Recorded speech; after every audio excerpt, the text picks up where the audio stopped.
Hey everyone, this is Pete, and welcome back to Atari A to Z, a series of short playthroughs of Atari 8-bit games, some of which I grew up with and some of which are new to me.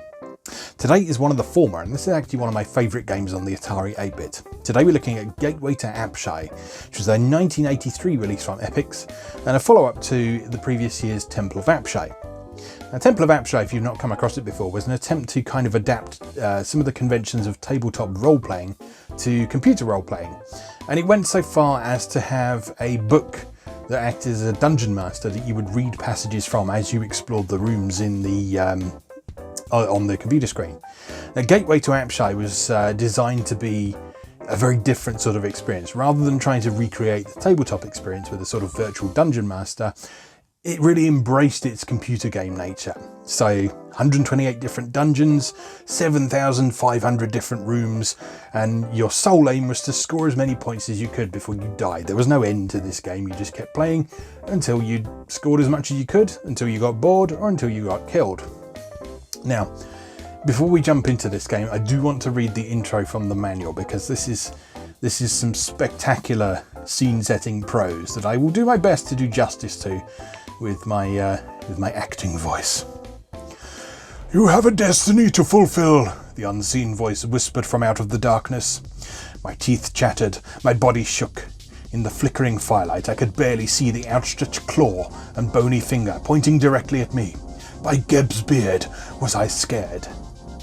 It happened so fast. Suddenly, just at dusk this evening, those 4 huge brutes pounded on our cottage door. Their leader demanded my name. When I answered, he commanded, "Come, Merlis wants to see you, now!" Before I could step back or say anything, the other 3 had grabbed me and were dragging me out the door.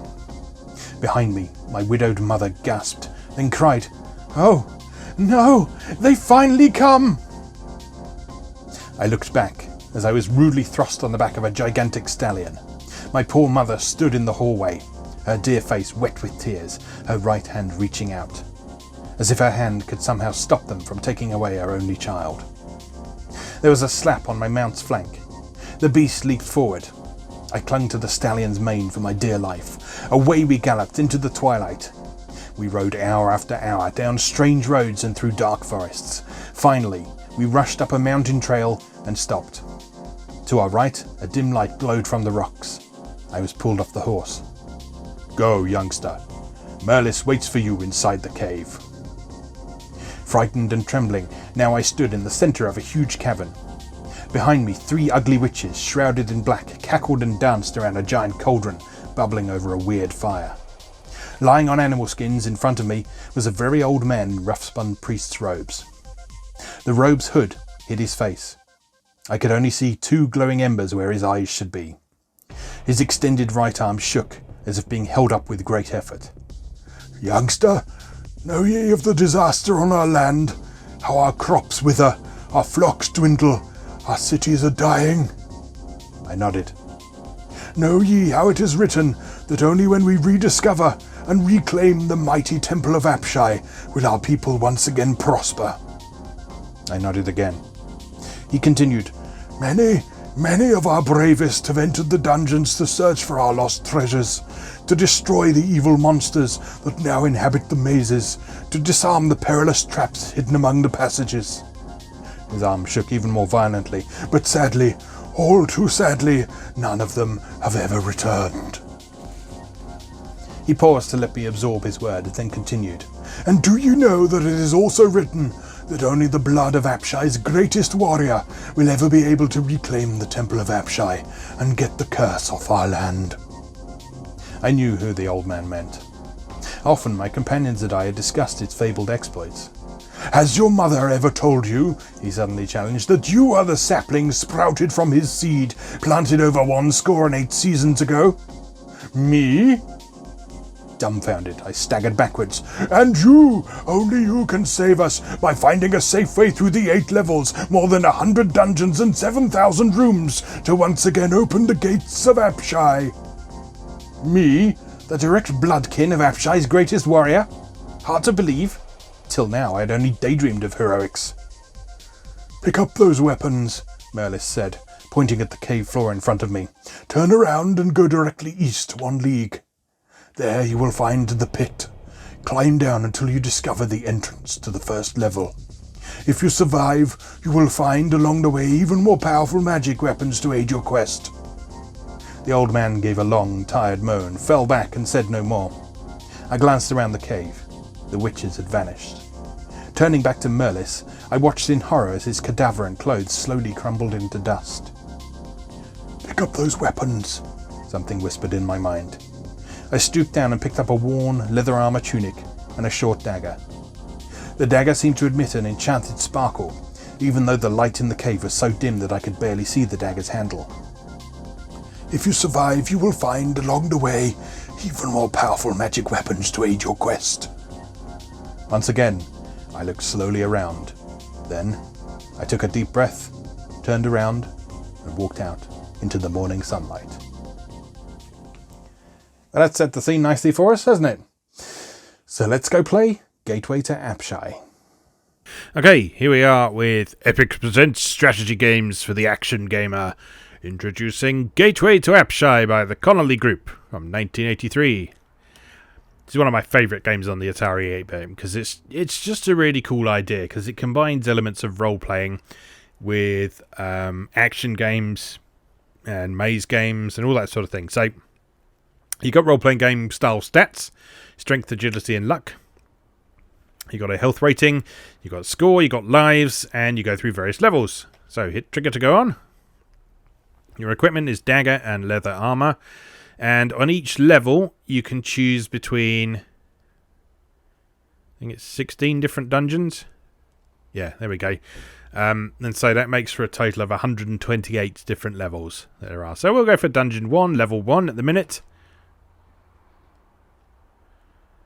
And begin from here. So, the way this game works, you are the little white dude. And you move around with the joystick.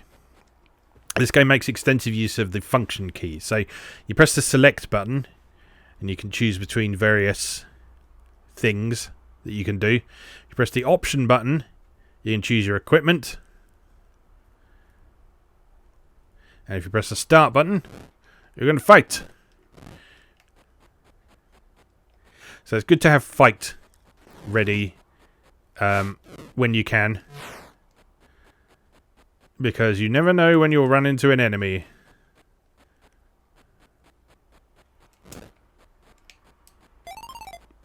And so fighting is just a case of making sure that you hit the enemy sprite with your sword sprite before they run into you. And at any point you can check your status. Like that. So I've lost 2 life points from that because he hit me twice. And your aim in this is very simply collect treasures, kill stuff, take their things.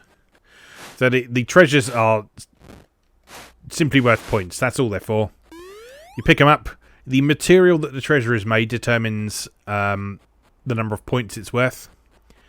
And if I remember correctly, the deeper into the dungeon you go, the more valuable the treasures get. There's also traps as well, usually around the treasure chests. So I hit a pit trap there when I picked up that treasure chest.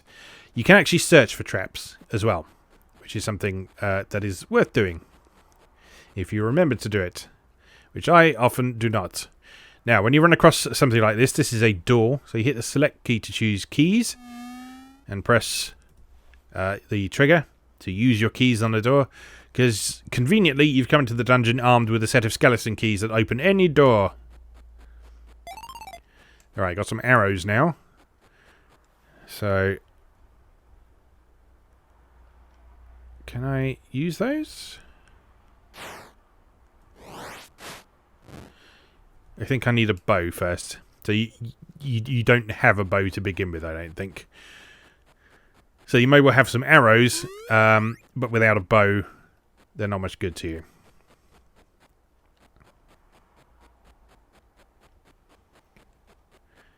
Okay, there's a treasure chest. Let's see if we can find a trap. Okay, there are no traps there. So we can grab that safely. Oh. Snake! Snake! Now, when you're in combat, the green flashes indicate that you are doing damage to the enemy, and the red flashes indicate that they are doing damage to you. So, keep an eye on things. The search spell allows you to look for secret doors as well. So some levels have secret doors on them. And I believe you can trigger that as often as you like.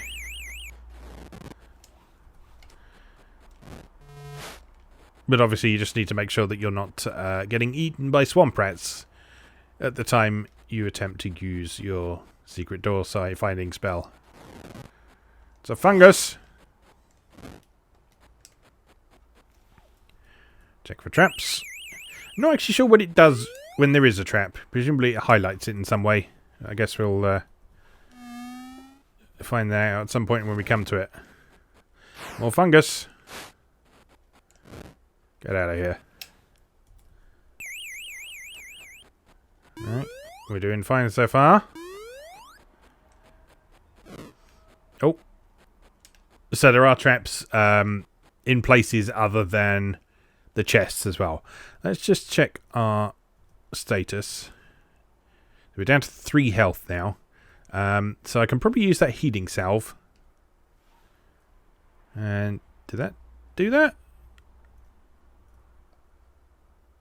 Yes. Okay, so it doesn't make a noise and give you any feedback, but that has replenished my health up to 9. Check weapons. Oops. Your equipment is short sword, leather armor, 6 arrows. Okay, so like I say, I guess we do need a bow to actually be able to use those arrows. So hopefully we will come across one at some point. Now, despite appearances, this is not a roguelike.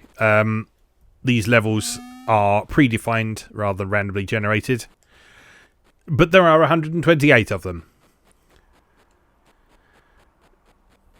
So, good luck seeing all of them. It's a bow! Excellent. Right. So, is that equipped now? I check my weapons. Yes, I've now got a bow and 6 arrows. So if I press... Yeah, there we go. If I press start now, I can choose between fight, which is use my sword, and arrows, which allows me to shoot. So, next enemy we come across, we'll try and pepper them with an arrow rather than hitting them with the sword and see what happens. I love his animation. He's got such a sort of strut about him. Oh, swamp rat, run away! You are slightly faster than the enemies, I think, so let's try and get him. There we go! 1 hit kill. Beautiful.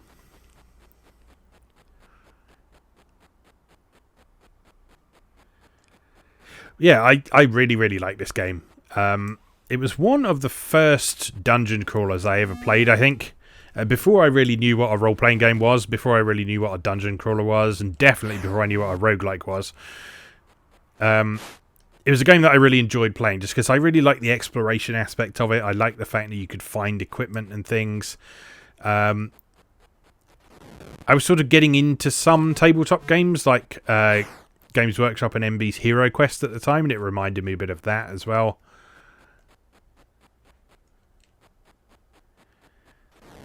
So yeah, definitely an all-time favourite of mine. I do actually have a cartridge of this. I don't have the packaging for it, which is why I didn't show it in the intro. But yeah, this is one of a few games that I've picked up since it was current. So sort of when I first started looking into collecting Atari 8-bit stuff again, Gateway to Apshai cartridge was one of the first ones that I picked up. Because it's so nice to be able to have this game and just whack it in the back of the computer and be playing it straight away. Oh, pit trap. How are we doing on life? 5 health. That's alright for now. So you notice there's a timer up in the top right of the screen that is counting down. That's the amount of time you've got on this level. Nothing bad happens if you run out of time. but it does force you onto the next level. And there's no exit to the level. When you're done, all you do is you choose the menu option that says next level, and you proceed to the next level. Or just keep going until you run out of time, which is probably what's going to happen to us here. So, okay, we just got time to grab these treasures. We've got a stun spell. There we are. You've earned a bonus, greater strength. So, you get bonuses according to... I'm not entirely sure what it's based on. I think it might be to do with the treasures you got, or the points you've got. But yeah, basically you level up between each level. So we've now got strength 4. And we are on level 2. We're carrying short sword, bow, and stun spell. And we are equipped with a short sword, leather armor, a bow, and 5 arrows. So let's go to level 2 of Dungeon 1. The dungeons aren't arranged by difficulty or anything. It's just different dungeons, basically. Alright. Let's wield our sword, just in case anything unpleasant is waiting for us. Oh. Too many traps. I need to get in the habit of searching rooms.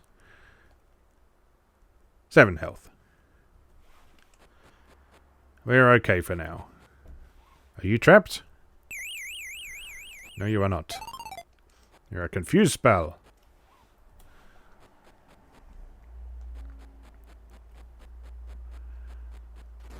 Oh, a large bat. Not just any bat, it's a large bat. Come here. Come here and be stabbed.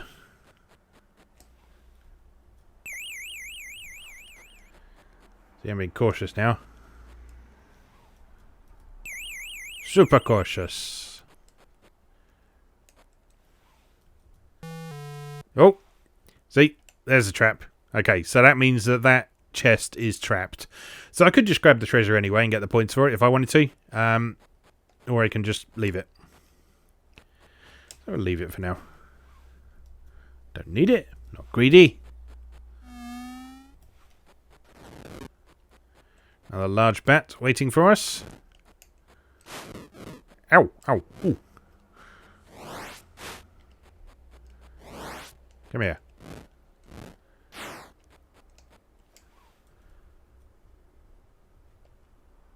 Five health. We're fine. It's all fine. Okay, that potion is not trapped.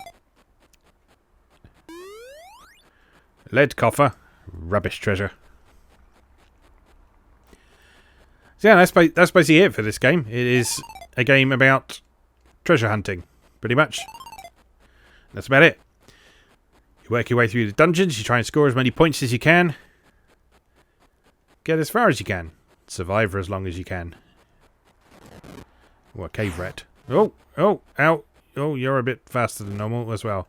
But now you're dead. I feel like we're probably hurting now, aren't we? Health 1. Yeah. Let's drink a potion. Or use a salve. How much does that heal? Ah, heals us back up to 10. I wonder what a healing potion does then. Now that's different to healing salve.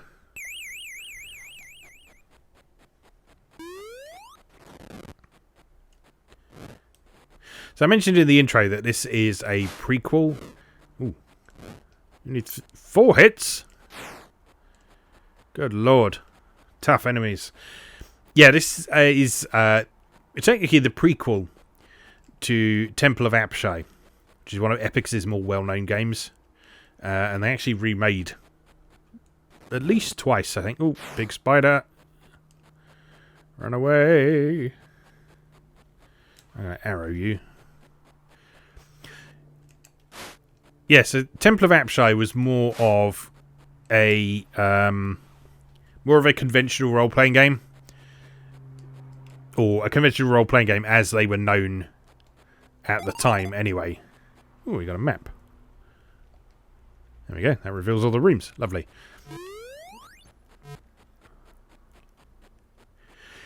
And so in Temple of Apshai, which was known as part of the Dunjonquest series, you create a character, you roll up its stats, you buy equipment for him. It's very much like creating a character in a tabletop game. You sort of do it at the inn. You can save that character to disk and all that sort of thing. Oh no! I've been slain. 4 lives left. Oh, we got to start again. That sucks. Do we still have our stuff? Yes, we do. Good. We don't have the map anymore, though. Yeah, so in Temple of Apshai, you'd create your character, and then you would load one of various adventure modules. So Temple of Apshai was sort of the initial one, and that was then followed up by the Upper Reaches of Apshai and Curse of Ra. And the aim was that you would sort of you take your character that you created in Temple of Apshai and complete Temple of Apshai, and then you would take that same character onward into these other campaigns. And that was a really cool idea that's sort of still gets celebrated quite a lot today when games and their sequels do it. But yeah, they were doing it sort of as early as 1983. The thing that I've always found fascinating about Temple of Apshai is the lore book that you get with it. So I mean, I joked about the hilariously overwrought prose that introduces this game in the intro, but yeah, the really cool thing about Temple of Apshai and its expansions was that each room you went into in the dungeon had a number, and what you're supposed to do as you were playing it, assuming you hadn't got a filthy pirate copy, was that you were supposed to have the book by your side, and when you entered a new room, you'd look up the number in the book, and you'd have a passage to read. And the passage would be sort of written as if it was a dungeon master explaining the situation to you. And the interesting thing about that is that it wasn't just for flavour. There were actual clues in there as well. So there'd be things like it would talk about sort of features in the room and stuff you could see in the various corners of the room and that kind of thing. And so it's a really sort of, I guess, a multimedia experience done through technological necessity, because the reason it was done that way was simply because hold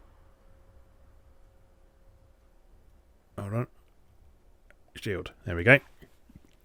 Yeah, the reason it was done that way was simply because the computers at the time didn't have the memory capacity to be able to store that much text.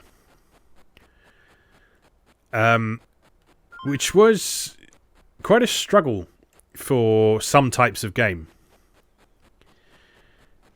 Particularly text-heavy ones. So, text adventures could potentially be quite a challenge to get running efficiently on computers at the time because of the memory constraints.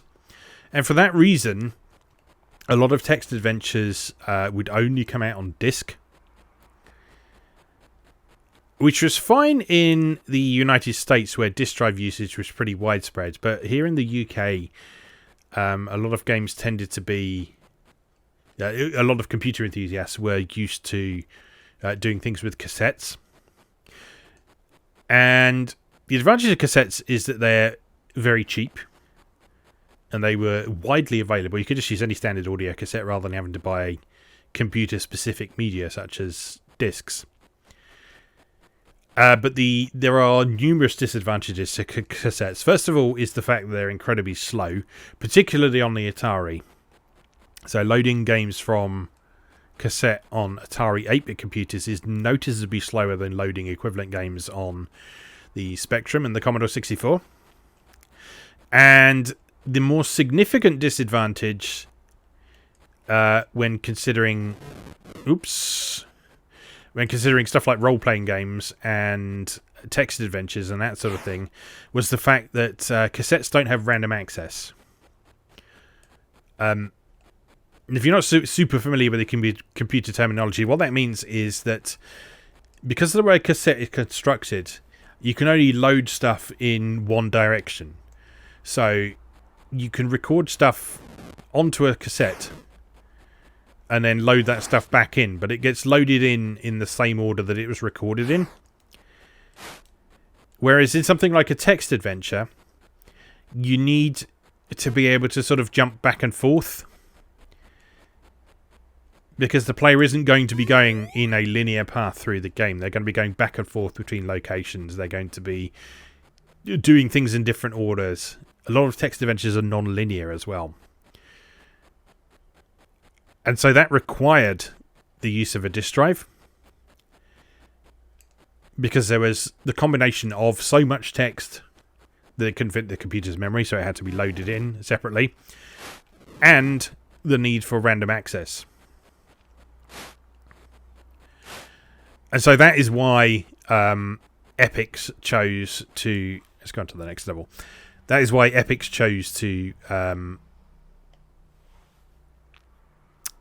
make Temple of Apshai the way they did. They didn't put that additional text into the game itself because they wanted to be able to release it on cassette as well as on disc. And it just like happened that the way they implemented that ended up providing a sort of fascinating multimedia experience that still hasn't sort of quite been recreated. Ooh, teleport trap.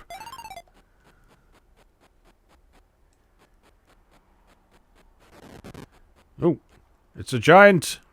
He looks remarkably the same size as me.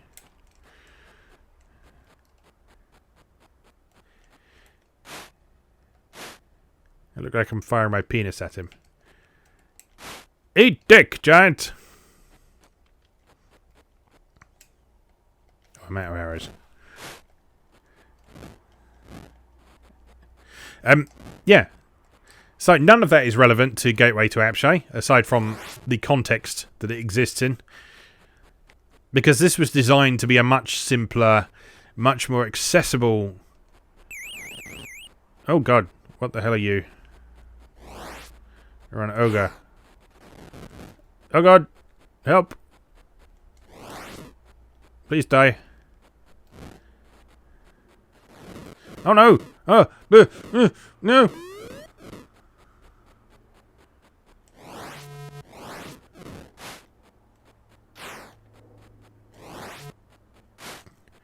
Last stand. Oh, we killed each other. Whew. Getting a bit tougher, isn't it? Right. I should have used some of those spells, shouldn't I? Let's be ready for them next time. Hello.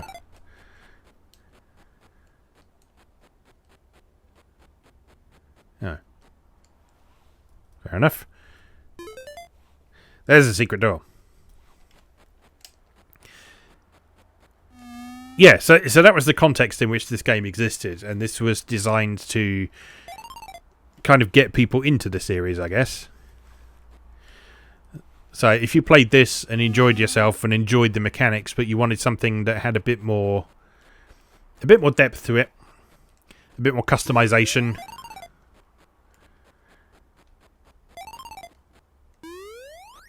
then yeah, the Dunjonquest series was ready and waiting for you.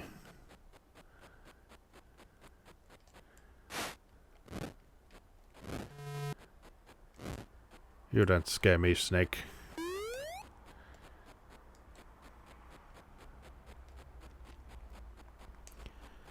But yeah, you can hopefully see why I enjoy this game. It's a nice, it's quite a relaxing game to play. That sounds like quite a strange thing to say about a game where you're fighting for your life against spiders and garter snakes and that sort of thing. But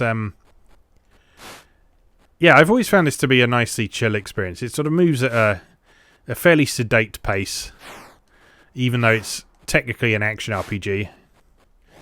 One of the first action RPGs, in fact. Possibly the very first action RPG.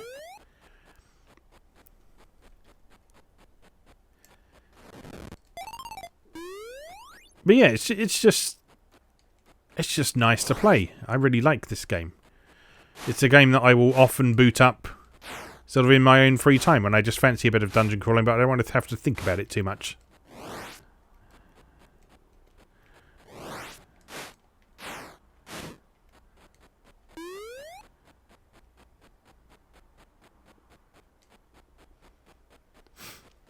And I am reminding myself of quite how much I enjoy it today. No idea how long we're going to be here for, by the way. I haven't yet decided if I'm going to do sort of a complete playthrough until I run out of lives, or if I'll stop after a little while. But, if we keep running into ogres, then that decision might be made for us.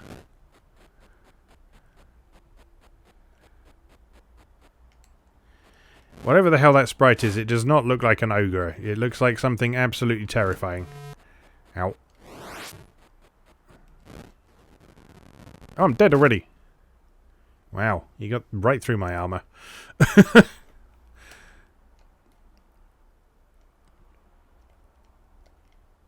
probably pay attention to some more of these items that I've got, shouldn't I? So let's put on an agility amulet. That presumably... We'll have some agility right up to 8. I wonder what that does. Alright.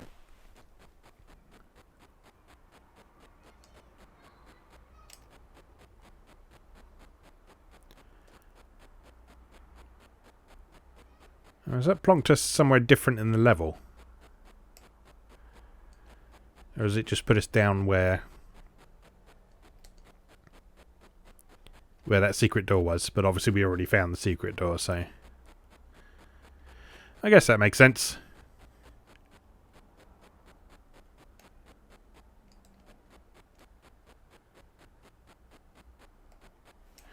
Right, I'm going to get some spells ready. I have a stun spell.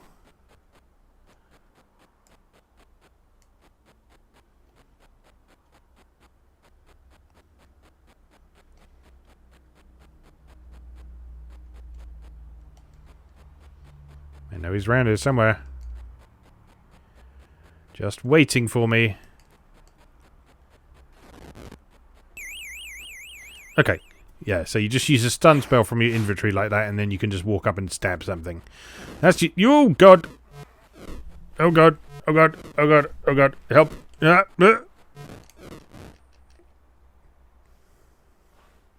went poorly. So I guess that is why you want stuff on hand at all times. Yeah, difficult to know whether you should have a spell ready or if you should have your sword drawn. Yeah, we'll definitely stun him because those things are really fast. They only take 2 hits to kill though. But yeah, that's an example of sort of some of the interesting decisions you have to make in this game because of the slightly clunky control scheme. I feel that's deliberate.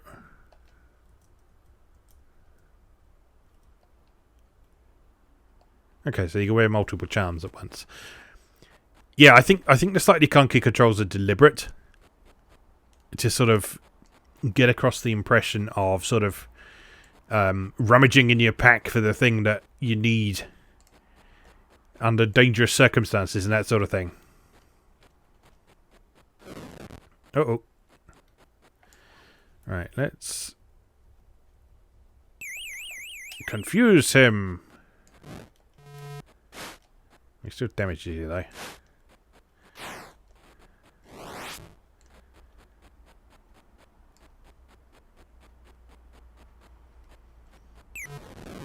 Ow! Ow! Ow! Get off!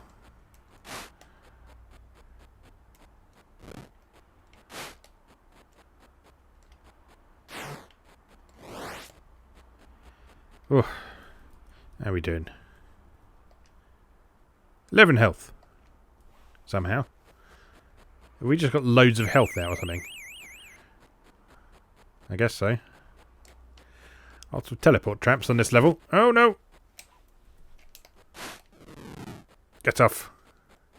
Could you do with a better sword? That would be nice.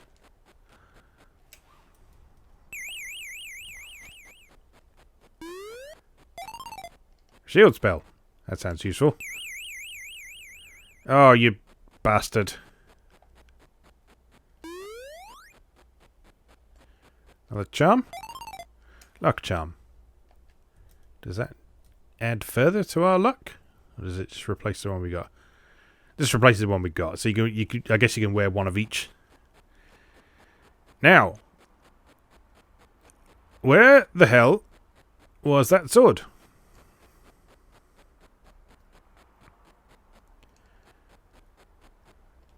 Very good question. Oh well, let's keep exploring. And find some dead ends.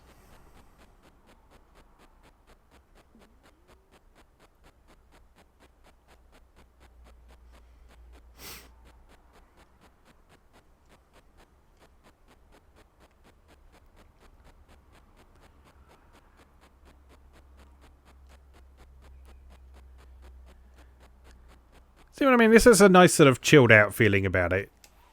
Even though, I mean, you could argue it's a bit frustrating that it moves quite this slowly, especially when you're trying to get back somewhere that you've been before.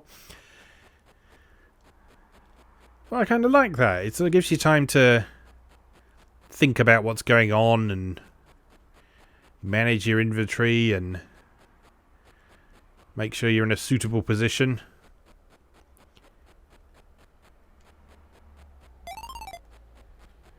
It just means you're not constantly racing around under pressure. There's a nice sort of rhythm to this game where there's sort of quiet moments like this while you're exploring and contemplating existence, and then there's periods where you are fighting blindly for your life.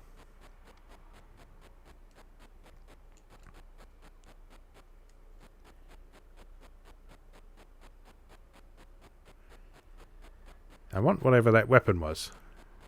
It's just going to be another bloody short sword, isn't it? But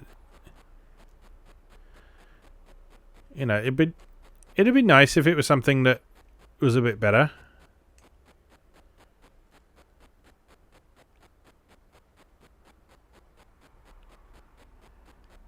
But I have a feeling we're actually heading back to the start there.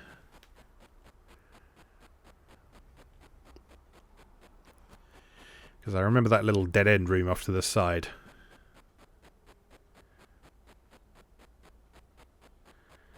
So, where the hell are we going?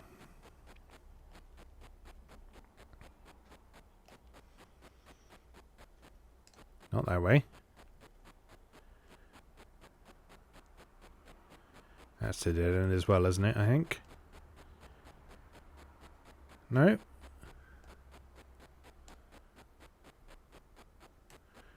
Oh, I don't know anymore. And we're running out of time.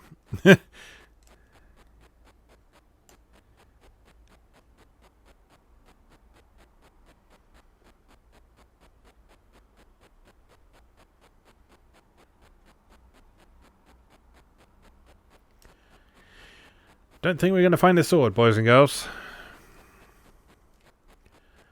As nice as it would be.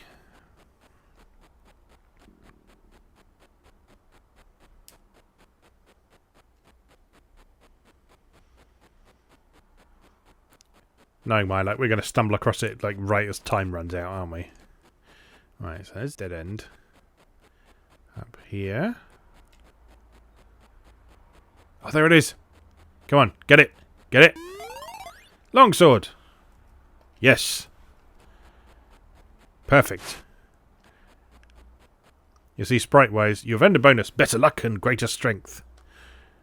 Alright, up to 5 strength, 8 agility, and 8 luck now. We've got 21 health now. Only 2 lives left, though.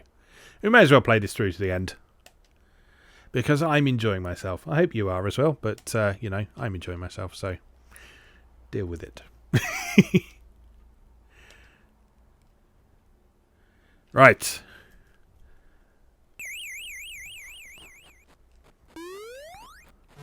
Oh, ow, ooh.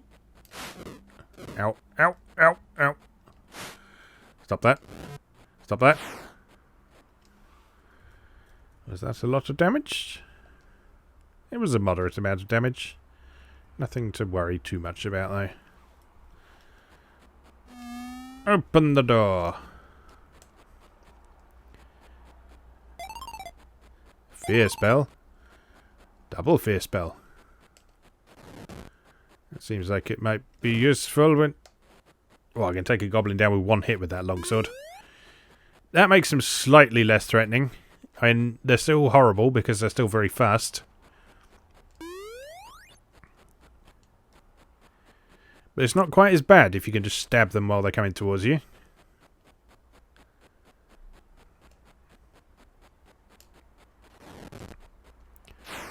Ooh, is that a helmet?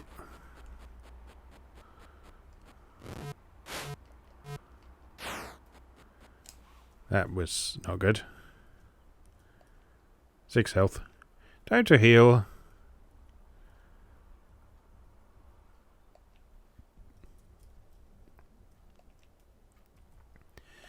Alright, so I guess healing potion takes you to full. Helm. And I imagine healing salve just give you a bit of health back, which at the start of the game happens to be the same as your full health, but I love that door opening noise. It's such a good sound. So, mummy! Again, you look suspiciously like my sprite. You're not so tough. Freeze trap, eh? Let me out. Thank you. Hate teleport traps. I should be searching for traps, but it's just so much effort. Another helm.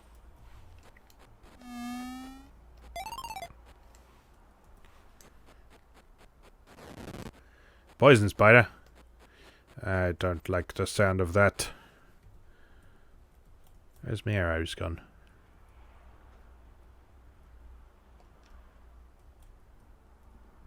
Oh, you have to equip the arrows. There we go.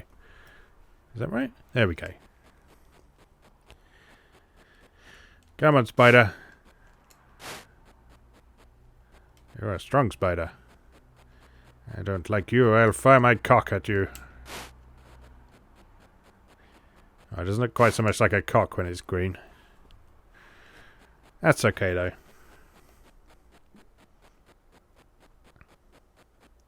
Oh, okay. Magic arrows, you say? Very interesting.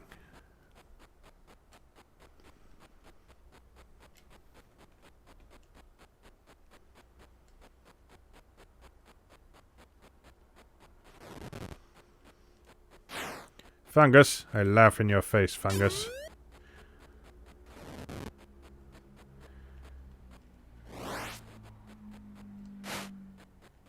Leave me alone.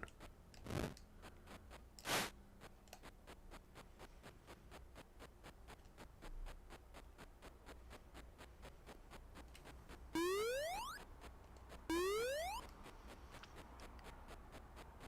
think we've probably almost cleared out this level. Got over 10,000 points now, though.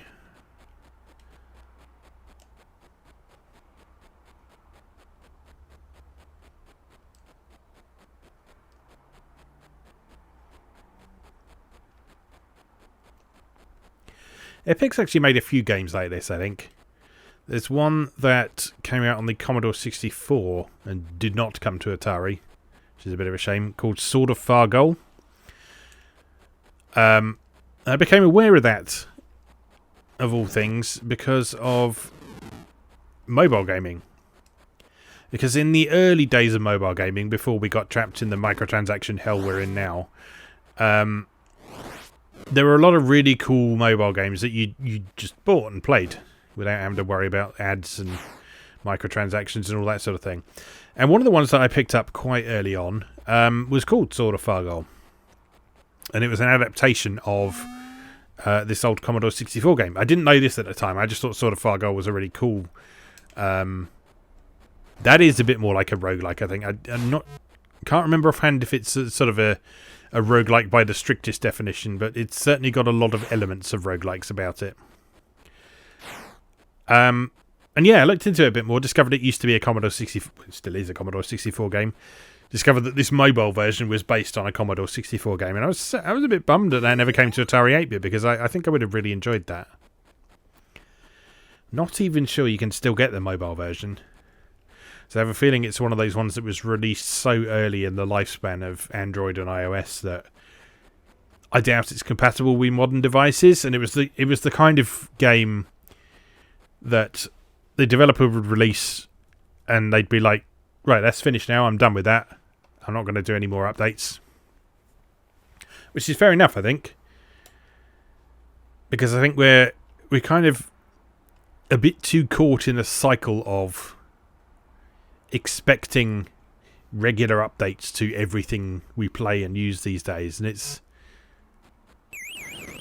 ow. Oh, that wasn't a good start to that level, was it? Starting a stone trap and then get eaten by a rat. Yeah, we're kind of caught in a cycle these days where we are people are kind of trained to expect regular, constant updates to everything they use. And I don't think that's a particularly good place to be in, because it puts a lot of pressure on developers to sort of constantly keep the stuff that they've made updated. And it just means that nothing ever gets finished, which I'm not a big fan of. Like this game here that I'm playing here, this game is finished. This game is as it was released in the early 80s. I can play it now, and it plays just the same as it did back then. If I buy a game today, in a lot of cases, I will get a game, and there'll be a huge patch to download before, even if I've bought it on disc. There'll be DLC, there'll be updates post-launch, there'll be sort of the expectation for a game to be continually evolving, and that's just not necessary for a lot of things.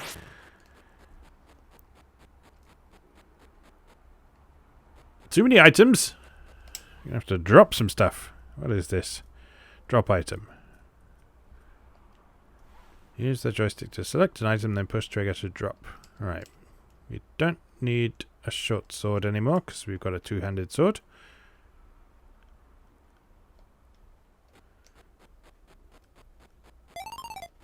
We probably don't need 15 helms either.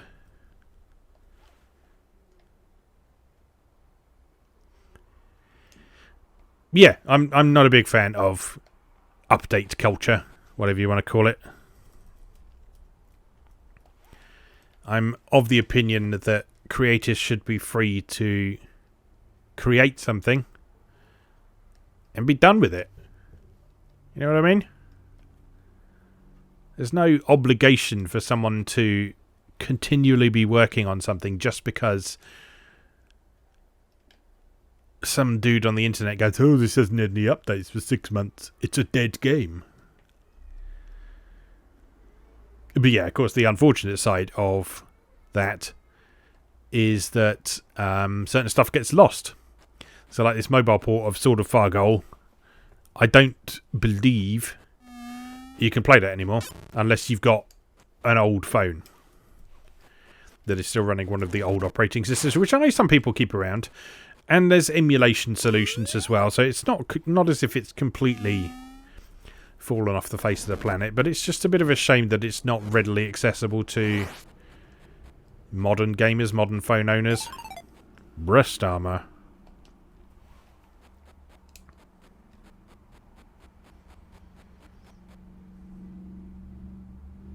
Why have I died? I guess I tried on a trap or something. Oh well, that's that. That is Gateway to Apshai. Still one of my favourite Atari 8-bit games. I'm glad to confirm that after that session there. Hope you enjoyed that. Hope you enjoyed my little rant about update culture as well. You know, has to be said. Anyway, as always, thank you very much for watching, and I'll see you again next time.